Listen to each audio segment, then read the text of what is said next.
Bricks over blocks, press any key to continue. Like I said, controller supported, y'all. And notice the modes we have. We have story mode, endless mode, creative mode. Creative mode is not currently functioning. I'm excited to put that in where you can actually make levels and send them to your friends or play them yourself. But we're excited as everything starts coming in.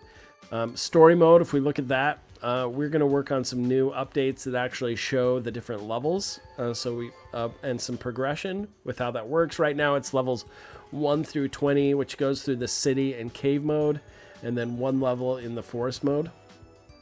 But that will soon be updated. We need to update that with some progression similar to what you see on, I'll show you, similar to what you're going to see on the endless mode, which I like time endless. We have two versions of the game. Infinite endless, the time goes up. You see how much time you can last. Timed endless is when you start with 6 minutes and the timer goes down, but you can collect power-ups that increase your time. And I'm not sure which one. I'd love your opinion on which one you like better. But if we click that, you can see we need something similar to this, at least for now, in our story mode, because we do have the city, the forest, and cave. But we want to have like a little top-down progression map showing each of those with a little image of Blocky going to and from. But right now, let's play the city level. This is endless timed.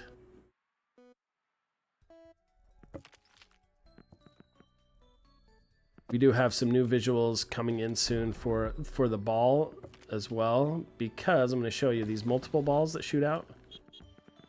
So the goal, if you haven't seen Bricks Over Blocks, is to destroy the bricks and protect your blocks. This is a frantic brick breaker side scroller game. So a lot of pandemonium starts right off the bat in the endless mode. Maybe a little too much. We may want to consider not having any or less of the drops at the beginning, or maybe even less of the multi-balls with the initial set that pops down. It's all being done randomly. So I don't know, Jonah, if you're listening to this, we may want to work on how we can ramp it underneath the hood for how fast these fireballs fall down. Because the goal is to have the opportunity to get combinations that drop the cool power-ups we have. The other option there is that we do have the drops, like the rocket hats, and the head widening, and all the other stuff that does increase when your combos are up, but you will also see them occasionally during normal gameplay, because that, I think, makes it a lot more entertaining. And then you have these slow moments here too. See if I can jump off. Oh, I gotta jump off that car, but it wasn't super awesome.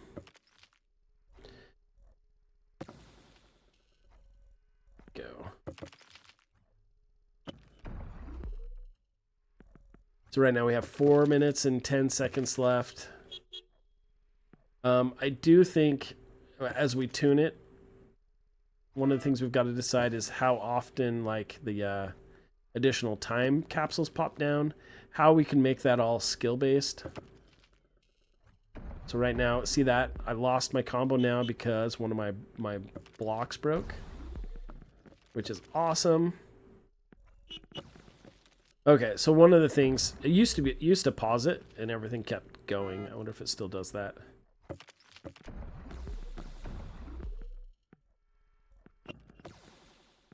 Here we go. Oh, so my thought was, and we've had this discussion a lot, is with the bricks they're breaking, I actually wonder if we're talking about a wrench mechanic. Oh, dude. Okay, what the wrench mechanic could do, Jonah, we have a couple ideas, is when you get the wrench, what if it just cleans up a layer of bricks? Or sorry, blocks. It could clean up a whole layer across. Like, it could look for the empty spaces and just fill them in on maybe the next undamaged version. Just a thought. We would have to have probably a capsule, an invisible capsule that remains, so when the initial bricks are gone, that it shows that there isn't one existing there. We need some way to detect whether there's a block existing, like right here where I'm standing, and then it would fill in that whole layer if there's any broken or damaged bricks on that layer. Just a thought. That way we don't have to have the blocks moving upwards, which I think may have a negative impact on the game.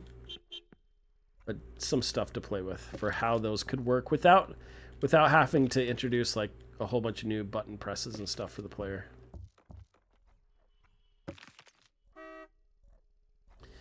We did get some feedback on our Discord from one of our players too that wants like an indicator on when your head goes wide, so that you can have more say in when that happens, or let you know how long that will occur. So we only have 1 minute and 30 left. So I am desperate. Shoot, guys. I'm desperate to get a time bonus, but with the amount of drops that are happening here, I don't see how that could happen. We're in trubs.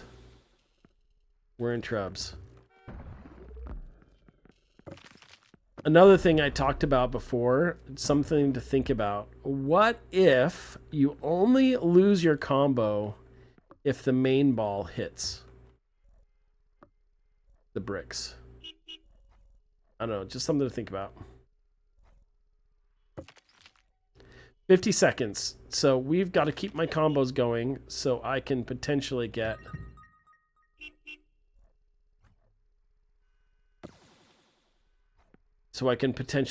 a time bonus.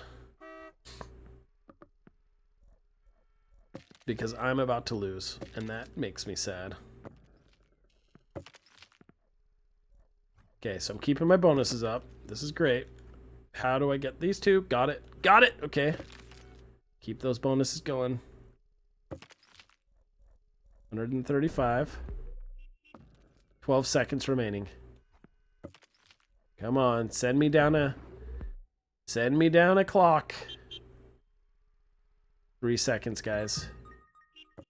No! No clock for you, Dr. Jones.